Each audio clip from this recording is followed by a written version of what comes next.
Hey everyone, morning. It's Joe Waxman.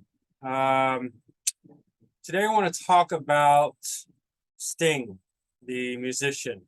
Recently, I saw a video on um, YouTube where he was in a concert. He was talking about, he was calling it democracy. He said that we're in danger of losing our democracy. I would uh, term it differently, but that's his words. But he was talking about in reference to the Ukraine war and how it's based upon a lie. And I appreciate that he wasn't just, parroting the mainstream media line about, the Russia's evil and poor Ukraine, they're under attack. I mean, Ukraine is a corrupt deep state, you know, um, money laundering, uh, sewage dump, basically. I mean, they run everything through Ukraine, and because Ukraine was poor, and then they give Ukraine tons of money, and then they get to use it for all sorts of nasty, evil, horrible things. But I don't want to go too deep into that. I mean, you can probably figure that out. But Ukraine is totally corrupt. They kill their own people. They kill the Russian people, the people who in Ukraine who are loyal to Russia. They're neo Nazis. They have bioweapons factories for creating all sorts of horrible bioweapons, child trafficking, money laundering, you name it. Any dirty, nasty thing, they'll funnel through Ukraine. Um, and the same cannot be said about Russia. So anyway, Sting obviously is aware and awake to this to some extent because he's calling it out and saying that we're being lied to, and that it's all it's none of that's real, and that and he was pointing to the tyranny that we're seeing everywhere in the world. And he's saying we're under danger of losing our democracy. I mean, that's okay. Like, it's not democracy. Democracy is mob rule. So I've explained in other videos. I mean, republic is what we should be scared of losing because that's ruled by law. That's far more civilized than democracy. Democracy is the Salem witch hunt. That's what democracy is. Anytime anyone goes democracy, just think Salem witch hunt. There's good point. There's validity in voting, but only after you have a good framework of law. Without a good constitution, without a good basis in law, voting doesn't matter. You could vote to kill all the gypsies or the Jews. I mean, there's no sense or logic in just the majority. The majority is easily manipulated, majority rule. But that's neither here nor there. It's just a poor choice of words and poor choice of understanding that Sting expressed. Nonetheless, he's a great musician, and I did appreciate that at least he's somewhat awake and aware instead of just being like, we stand with Ukraine, which is like the stupidest thing anyone could ever say, because that's what you just reading it at CNN and NBC, ABC, like that's everywhere you see we stand with Ukraine. Like, oh, did you just come up with that yourself? You just invent that? Stand with Ukraine? No, you freaking idiot. You see it everywhere you go. You're programmed. You're computer programmed. You're a robot. Anyone who says stand with Ukraine, you're just like robot. You have no brain inside your head. Anyway, this is Sting's chart.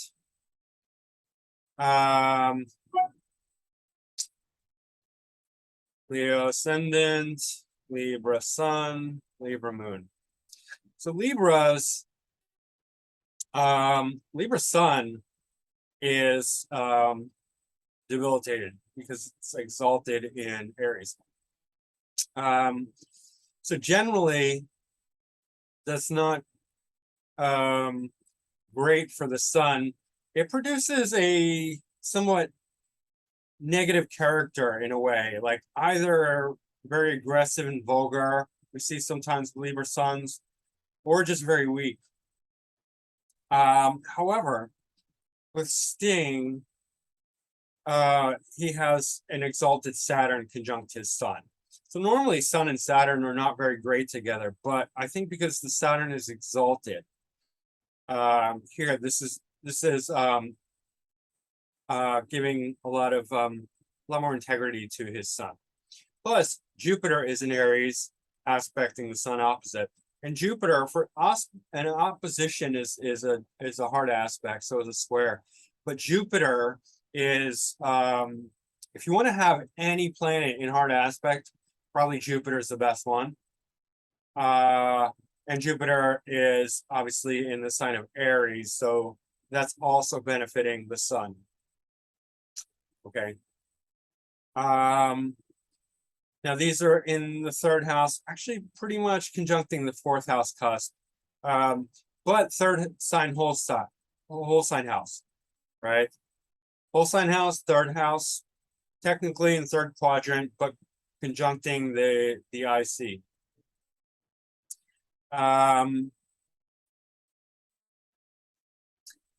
Yeah, so I mean, third house definitely deals with, with Sting, I can see much more third house than fourth house. If it was fourth house, then he would be good at, there would have to be some sort of connection to home or real estate or things like that, building, which I don't know, maybe he is very home oriented or something like that, but I think it's still more third house influence, being that it's third house. It's both third quadrant and third whole sign house. So, and that makes a lot of sense because he's very skilled. He's a skilled bassist. He's the bassist and the singer. So we want to see second and third house a lot of, which we do. And I'll get to that. So third house would be skills with the hands. Instrument playing definitely is very strong third house ability.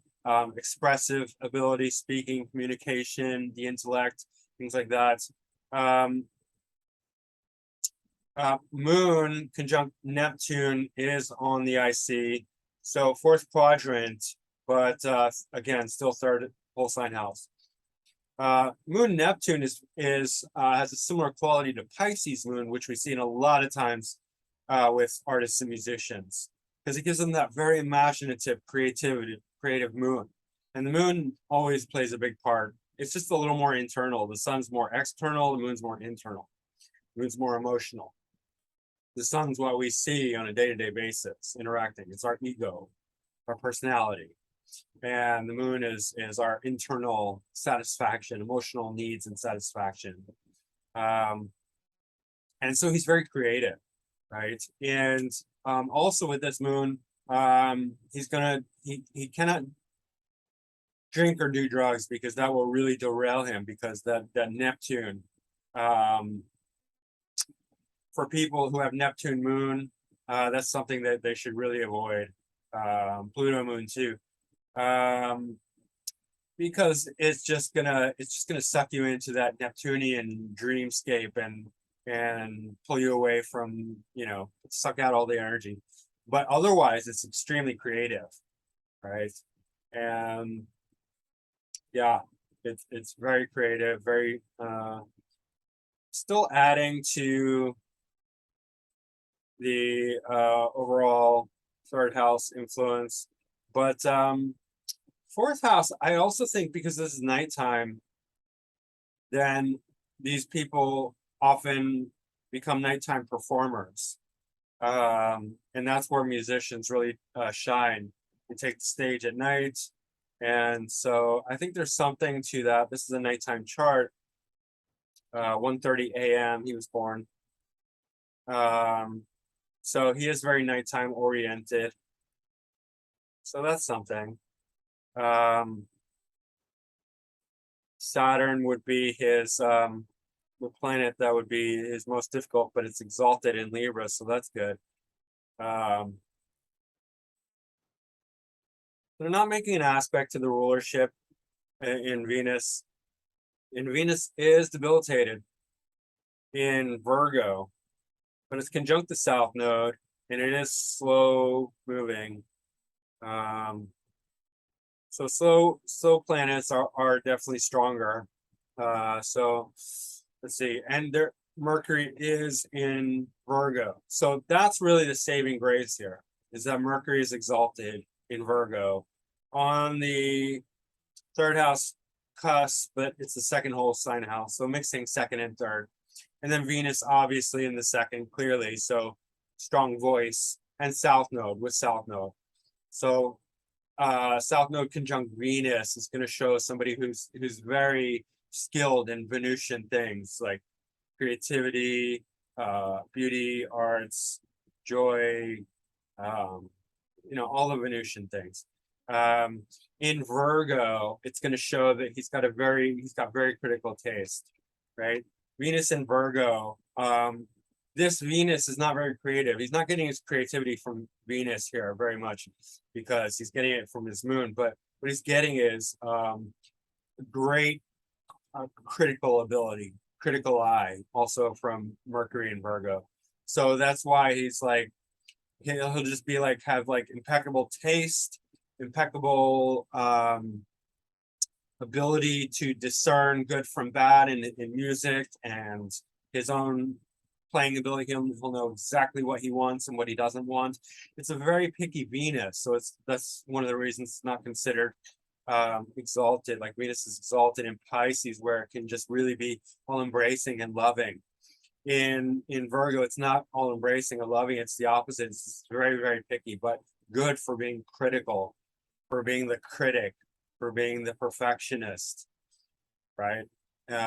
So for certain artistic things, actually it's excellent. It's just not very easy. It's very difficult because it's just like so picky, right? So for him, his music has to be perfect. And obviously this is second house, so dealing with the voice, giving him a much stronger voice, especially with South Node here and Mercury in Virgo. It's still, that's the third house cusp, but second whole sign house, right? So still bringing in second house influence. Very strong ascendant, and we always want to see like at least one strong angle with anyone super famous. First house, 10th house, 7th house, fourth house if they're more like building, like they want to build like a business empire or something like that, than fourth house. But definitely for like frontman stage person, first house. And he's got Pluto and Mars, both co-rulers of Scorpio. And it's in Leo, but notice his name is Sting, right? What does Sting represent? Sting represents something like a scorpion. Okay, Pluto, Mars. And by the way, he's known for his tantra. He's an athlete. He runs like, or at least he did run at one point, like 5 miles a day. He did yoga and tantra, and that's all very Mars and Pluto. Oh, also Leo, because let me tell you something. I have Mars and Leo, and so the pride infuses Mars. Mars and Leo wants to look the best out of all the Mars signs, because like Venus and Leo wants to look glamorous. Mars and Leo wants the body, because of that pride, Leo pride. Mars and Leo will go to the gym more than any other sign. They'll work out more than any other sign, because that pride, that ego, they want to look good, right? And in its first house, he always wants to look good. And then Pluto is bringing in that sexual element, the tantric. Not that Mars doesn't have it, but Pluto has it more deeply, right? So there are some rumors that he can last many hours in bed. Pluto in the first house in Leo. So again, that pride mixing with Pluto, the deep, kind of exotic, kind of tantra sexual element as well, mixing in there. So that's all very prominent in his character. It also makes him a very strong ascendant. Plus, the sun is sextile the ascendant by 2 degrees. So that's quite good as well. That's strengthening the ascendant even more, because there's reception there. Right.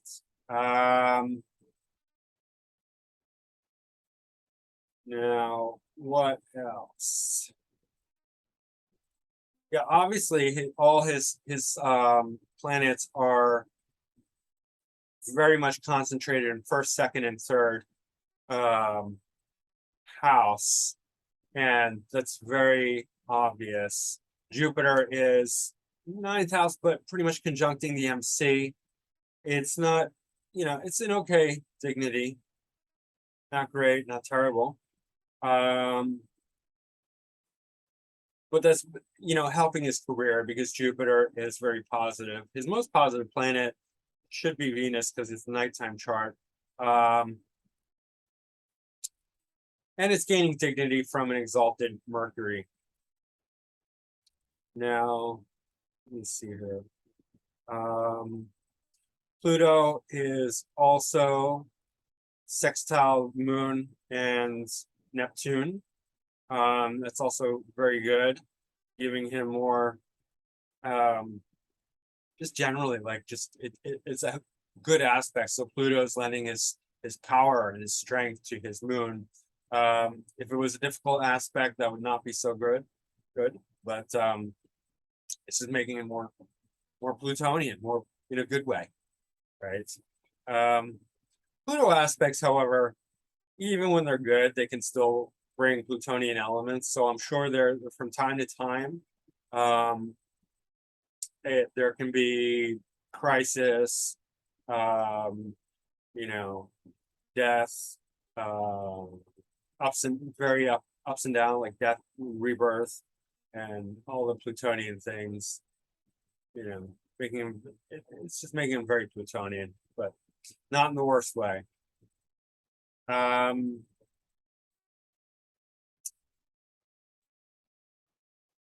North Node is in Pisces in the 8th house fully. So now he's really going, as he gets older, he's really going into some deep waters here. Pisces, 8th house. I think, Sting had most of his success when he was a youth, when he was young, and then it sort of went downhill. Not really. Like, he still has a lot of respect. He's still very admired. He's still playing, but he's not producing hits anymore.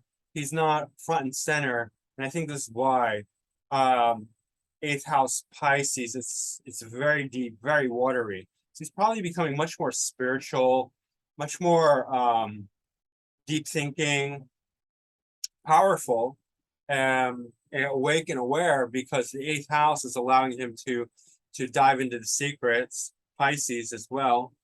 And so I think that's why he's like seeing through the bullshit. He's not believing the mainstream media lies. He's just like, no, we're living under tyranny. He's calling it democracy, which is unfortunate, but like we're in danger of losing our democracy, which is that's like a status quo line. But at least he's getting it. Like, he's seeing, like, we're losing our freedoms, is what he should have said. We're losing our individuality, we're losing our freedom, we're under tyranny. And that's much more realistic, much more to the point, accurate. Uranus is in the 12th house, and it's in Cancer.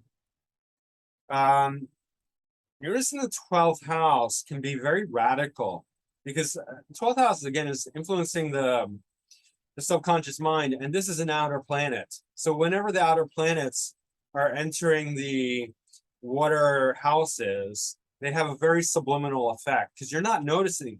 They're already very hard to perceive unless they're very front and center, right? So this is a very out there planet, farther than Saturn, not as far as Neptune or Pluto, but still pretty far out there, and it's in a hidden house. So it's making him quite radical in his subconscious. Like, he might not even be aware of it. Well, he probably is, but it's also in a water sign, Cancer.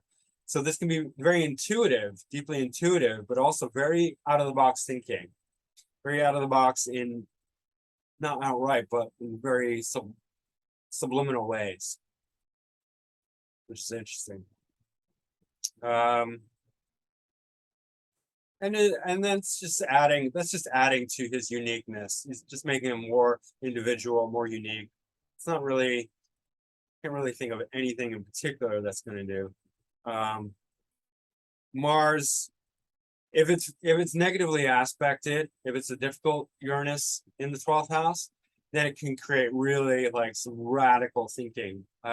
Hitler had Uranus in the 12th house, and I'm sure there are plenty of other good examples, but that's the only one I can remember right now that on top of my head that you know, and Hitler was a radical, obviously, like not in a good way, but it does create radical thinking.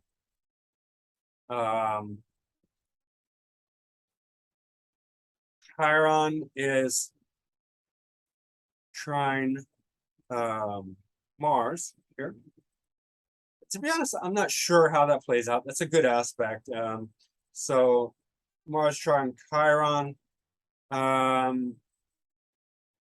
Chiron is in the fifth house, basically, because it's not even, see, the sixth cusp would be in Capricorn. It's late fifth house.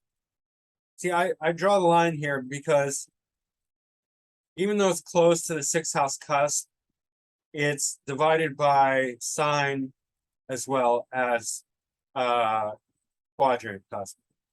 So I'm calling that fifth house.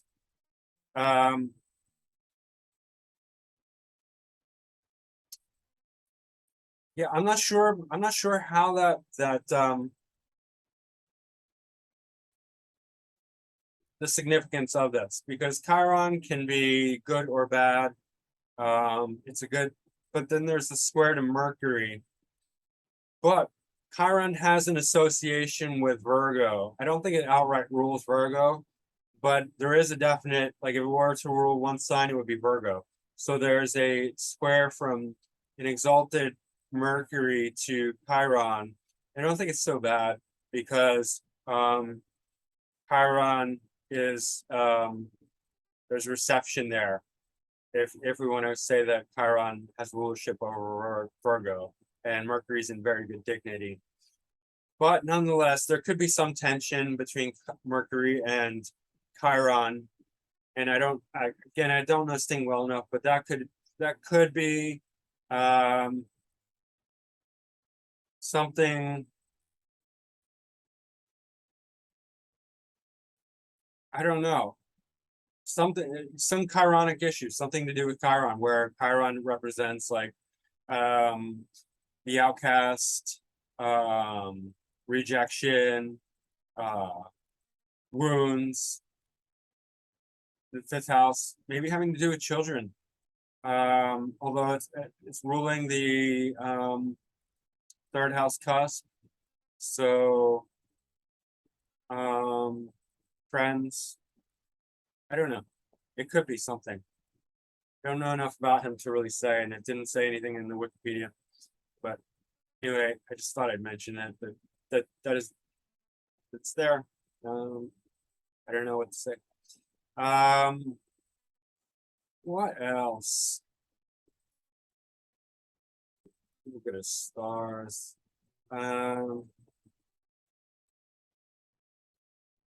Uranus conjunct Sirius.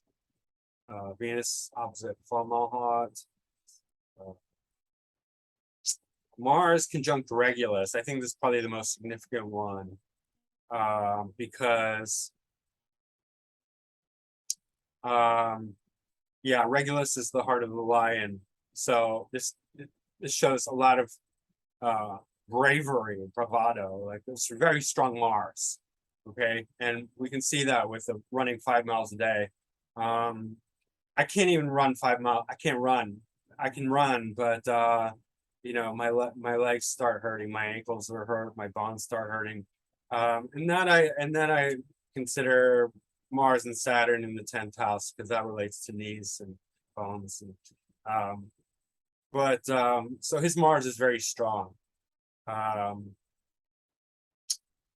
Conjunct Regulus, and there's a lot of bravado, bravery, you know, standing up for what's right. The best thing about Mars and Leo, it can be very egotistical, but Mars and Leo will fight for honor and fight for justice and fight for the weak.